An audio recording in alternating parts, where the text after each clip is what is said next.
Good morning, students. This is your sixth chapter, Physical and Chemical Changes. Which of these changes you can reverse? ये कुछ changes दिए गए हैं बच्चों, इनमें से आपको बताना है कि आप कौन से चेंजेस को रिवर्स कर सकते हो. Reverse means back to its original position या original shape. Which can not, और कौन से ऐसे चेंजेस हैं जिन्हें आप रिवर्स नहीं कर सकते.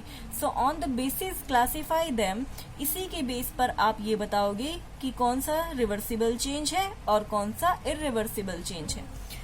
सो curd is formed using milk. Curd बनाई जाती है मिल्क का यूज करके. दही बनाते हैं आप, तो एक बार अगर दही बन गई तो आप दही से क्या वापस मिल्क बना सकते हैं? नहीं बना सकते. सो इट्स अ इरिवर्सिबल चेंज, क्योंकि ये वापस से बैक टू ओरिजिनल में नहीं जा सकता. लीव्स फॉलन फ्रॉम ट्री, अगर ट्री से पत्ते गिरना, पेड़ से पत्ते गिरना, तो ये क्या है? इरिवर्सिबल चेंज है, क्योंकि एक बार अगर लीव्स फॉल हो गए देन आप वापस वो ट्रीज पर नहीं जा सकते. सो ये कुछ चेंजेस हैं जो आप करेंगे. Change is the law of nature. It occur everywhere and every time. Change जो है वो नेचर का नियम है, बदलाव प्रकृति का नियम है. इट अकर्स एवरीवेयर, चेंजेस हर जगह होते हैं और हर समय होते रहते हैं. In fact everything in the world is subject to change. दुनिया में हर चीज क्या है? बदलाव से अभिप्रेरित है. A noticeable difference in shape, size, color, state, internal structure or any other property is termed as change. Change क्या होता है? Change होता है कोई भी नोटिसेबल डिफरेंस, यानी वो बदलाव जिसे आप नोटिस कर सकते हैं, जिसे आप देख सकते हैं. फिर चाहे वो चेंज शेप चेंज हो, साइज चेंज हो, किसी भी मटेरियल का कलर चेंज हो, स्टेट चेंज हो. स्टेट क्या होती है? आपको पता है 3 स्टेट्स ऑफ मैटर होती हैं, सॉलिड, लिक्विड और गैस. तीनों में से कोई भी स्टेट चेंज हो. Internal structure, internal structure means किसी भी मटेरियल्स का अंदर का स्ट्रक्चर, पार्टिकल्स का स्ट्रक्चर, उसके मॉलिक्यूल्स का स्ट्रक्चर चेंज हो, या फिर कोई और प्रॉपर्टी ऑब्जेक्ट की चेंज हो जाए तो उसे चेंज का नाम दिया गया है. चेंज जो है वो फिजिकल भी हो सकता है और केमिकल भी हो सकता है. अब आगे पढ़ेंगे हम फिजिकल कैसे होता है और केमिकल कैसे होता है. So here you can see physical change, a change in which no new substance is formed. Physical change कौन सा होता है? वो change जिसमें कोई भी नया substance नहीं बनता. ठीक है, ओनली उसकी फिजिकल स्टेट चेंज होती है. फिजिकल स्टेट मीन्स उसका शेप चेंज होगा, उसकी साइज चेंज होगी, कलर, स्टेट या फिर चीज जैसी अपीयर होती है, जैसी दिखाई देती है, वो चीज चेंज हो जाएगी. तो इसे फिजिकल चेंज बोलते हैं. और इन टाइप की प्रॉपर्टीज को, इन थिंग्स को हम फिजिकल प्रॉपर्टीज बोलते हैं. फिजिकल चेंज के अंदर सब्सटेंस की सिर्फ these physical properties, in physical properties में ही चेंज आता है. कोई भी नया सब्सटेंस फिजिकल चेंज के दौरान नहीं बनता. The following are some examples of physical change. अब फिजिकल चेंज के कुछ एग्जाम्पल्स दिए गए हैं. सो इन जितने भी एग्जाम्पल्स हैं, जितने भी चेंजेस हैं, उसमें आप क्या नोटिस करोगे कि कोई भी नया सब्सटेंस फॉर्म नहीं हुआ है, सिर्फ फिजिकल प्रॉपर्टीज जो है मटेरियल की वो चेंज हुई है. First is melting of ice. Ice का मेल्ट होना. सो इसकी स्टेट चेंज हो गई. पहले आइस सॉलिड स्टेट में थी, जब वो मेल्ट हुई तो वो लिक्विड स्टेट में चली गई, लेकिन मटेरियल इज द सेम. कोई नया सब्सटेंस नहीं बना, वाटर ही तो है जो आइस बना है और वो वाटर ही है जो लिक्विड में चेंज हुआ है. सो मटेरियल इज सेम, कोई नया सब्सटेंस फॉर्म नहीं हुआ है यहाँ पर. Second is slicing of vegetables और फ्रूट्स. आप वेजिटेबल्स और फ्रूट्स को कट कर रहे हैं, स्लाइस कर रहे हैं, तो उनकी शेप चेंज हो गई. अब वो किसी और शेप में, स्मॉलर शेप में कट हो गए हैं, but at the point is वो रहेंगे वेजिटेबल ही. मेन जो इंग्रेडिएंट्स है या जो मेन मटेरियल है वो वेजिटेबल ही है. कट करने के बाद वो वेजिटेबल ही रहेंगे, और रॉ वेजिटेबल है तो वो रॉ ही रहेंगे. हाँ, कुकिंग कर दे तो वो एक अलग बात है. कुकिंग करने के बाद नया सब्सटेंस बन जाएगा क्योंकि वेजिटेबल्स गल जाएंगे. Preparing a solution of salt and sugar. Salt और शुगर का एक सोल्यूशन प्रिपेयर करना, वो भी एक फिजिकल चेंज है. ग्लास को ब्रेक करना is also physical change, because है तो वो ग्लास, कोई नया सब्सटेंस तो बनेगा नहीं. वाटर बॉईल करना is a physical change, jewellery make करना गोल्ड एंड सिल्वर से, या फिर किसी भी इलास्टिक को स्ट्रेच करना। अगर आप इसको स्ट्रेच करोगे तो इसकी शेप चेंज हो जाएगी, लेकिन अगर आप स्ट्रेचिंग छोड़ दोगे तो ये back to its original shape में आ जाएगा। सो ये हैं कुछ फिजिकल चेंजेस। अब फिजिकल चेंजेस के कैरेक्टरिस्टिक्स हैं। फिजिकल चेंज करने के लिए हमेशा एक्सटर्नल फोर्स की जरूरत होती है।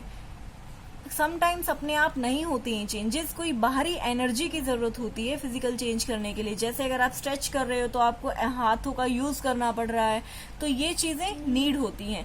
टू ओपन ड्रॉर करने के लिए आपको फोर्स अप्लाई करनी पड़ती है। फिजिकल चेंज में एज यू रीड अर्लियर की कोई भी नया सब्सटेंस नहीं बनता है, सिर्फ सब्सटेंस की फिजिकल चेंजेस होते हैं मॉलिक्यूल्स में। फॉर एग्जाम्पल अगर साल्ट डिसोल्व कर दिया वाटर में तो प्रॉपर्टीज साल्ट और वाटर की सेम रहेगी। The change occur in terms of size, change जो है वो साइज, शेप और स्टेट की टर्म्स में हो सकता है, यानी सिर्फ फिजिकल चीजें ही चेंज होंगी फिजिकल चेंज में, साइज, शेप, कलर, स्टेट और अपीयरेंस। फिजिकल चेंज जो है वो ज्यादातर टेम्परेरी होते हैं और इनको हम रिवर्स भी कर सकते हैं। रिवर्स मीन्स इनको बैक टू ओरिजिनल स्टेट में लेके आ सकते हैं। जैसे मेल्टिंग ऑफ आइस है, अगर आइस को हमने मेल्ट कर दिया तो जब हमारा मन करेगा हम उसे फ्रीज में डालकर वापस से सॉलिड आइस बना सकते हैं। सो ये it's a kind of reversible change. Next is chemical changes, a change in which a new substance is formed as a product. Chemical change में क्या है, एक नया सब्सटेंस बनता है। फिजिकल चेंज में नया सब्सटेंस नहीं बनता है। सो केमिकल चेंज में प्रॉपर्टीज जो होती है सब्सटेंस की वो डिफरेंट होती है ओरिजिनल से, क्योंकि बिल्कुल ही नया न्यू सब्सटेंस बन जाता है। अगर बिल्कुल न्यू बन गया तो प्रॉपर्टीज भी डिफरेंट हो जाएंगी ओरिजिनल से। फॉर एग्जाम्पल जब हम कर्ड बनाते हैं तो हम उसके लिए मिल्क का यूज करते हैं। मिल्क ही तो है जो कर्ड में चेंज होता है and we can not get it back. पर कर्ड से हम वापस मिल्क नहीं बना सकते हैं क्योंकि कर्ड एक न्यू सब्सटेंस है। मिल्क में कुछ चेंजेस होते हैं। मिल्क में बैक्टीरिया जो लैक्टोबैसिलस बैक्टीरिया है, लैक्टिक एसिड जो है वो लैक्टोबैसिलस बैक्टीरिया में कन्वर्ट हो जाता है, तब जाके कर्ड बनती है। आप उसको वापस से मिल्क में चेंज नहीं कर सकते। कर्ड एक टोटली न्यू सब्सटेंस है। सो इट्स अ केमिकल चेंज। कुछ कॉमन एग्जांपल्स हैं केमिकल चेंज के। रस्टिंग ऑफ आयरन आइटम्स, अगर आयरन लोहे की चीजों में जंग लग जाता है तो आप वापस से उसको ठीक नहीं कर सकते हैं।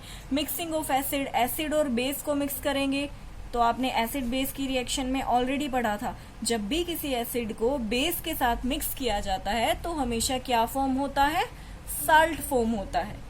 क्या फॉर्म होगा बच्चों, साल्ट फॉर्म होगा। और इस टाइप की रिएक्शन को क्या बोलेंगे, neutralization reaction. Heating sugar to form a caramel, अगर आप शुगर को स्लो फ्लेम पे हीट करते हैं तो एक ब्राउन, जब वो मेल्ट होती है तो ब्राउन कलर का लिक्विड हो जाता है, उसे कैरेमल बोलते हैं। और उस कैरेमल से आप वापस शुगर नहीं बना सकते हैं। Caramel is a totally new substance, so it's a chemical change. Cake को बेक करना हो, ब्लैकनिंग ऑफ सिल्वर आइटम्स हो या लिविंग ऑर्गेनिजम्स की ग्रोथ हो, these all are chemical changes. Next is characteristic of chemical changes. Chemical changes की क्या characteristic है, न्यू सब्सटेंस डिफरेंट प्रॉपर्टीज के साथ फॉर्म होगा। अगर हम किसी भी मिक्सचर आयरन या सल्फर के मिक्सचर को हीट करते हैं तो एक नया कंपाउंड आयरन सल्फाइड बनेगा जिसकी प्रॉपर्टीज आयरन और सल्फर से डिफरेंट होगी।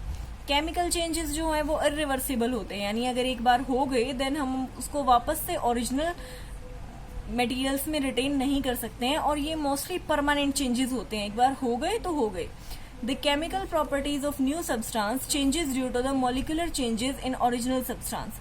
जो भी केमिकल प्रॉपर्टीज होती हैं सब्सटेंस की, ठीक है, वो उसके अंदर के मॉलिक्यूल्स जब चेंज हो जाते हैं तब होती हैं, यानी उसको ओरिजिनल शेप में लेके आना है, ओरिजिनल पोजीशन में, ओरिजिनल मटेरियल में लेके आना फिर मुश्किल होता है।